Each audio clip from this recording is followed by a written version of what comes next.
بچ کر چلیے، ایک راستہ ہے، اس میں کانٹے دار جھاڑیاں ہیں۔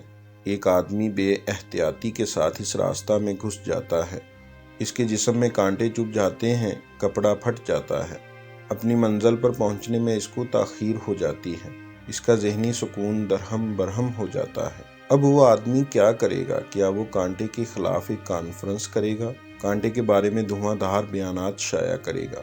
وہ اقوام متحدہ سے مطالبہ کرے گا کہ دنیا کے تمام درختوں سے کانٹے کا وجود ختم کر دیا جائے تاکہ آئندہ کوئی مسافر کانٹے کے مسئلہ سے دوچار نہ ہو۔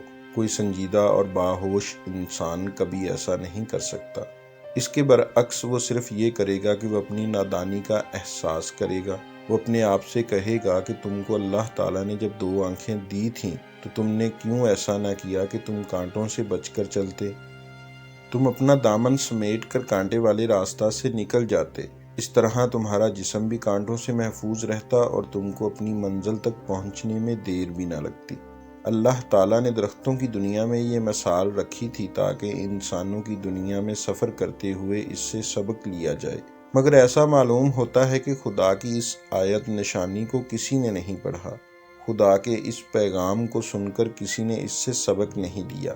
آج کی دنیا میں آپ کو بے شمار ایسے لوگ ملیں گے جو انسانی کانٹوں کے درمیان بے احتیاطی کے ساتھ سفر کرتے ہیں، اور جب کانٹے ان کے جسم سے لگ کر انہیں تکلیف پہنچاتے ہیں تو وہ ایک لمحہ سوچے بغیر خود کانٹوں کو برا کہنا شروع کر دیتے ہیں۔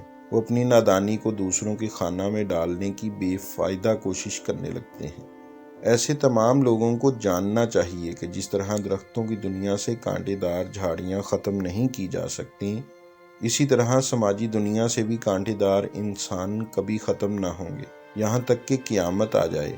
اس دنیا میں محفوظ اور کامیاب زندگی کا راز کانٹے دار انسانوں سے بچ کر چلنا ہے۔ اس کے سوا ہر دوسرا طریقہ صرف بربادی میں اضافہ کرنے والا ہے، اس کے سوا اور کچھ نہیں۔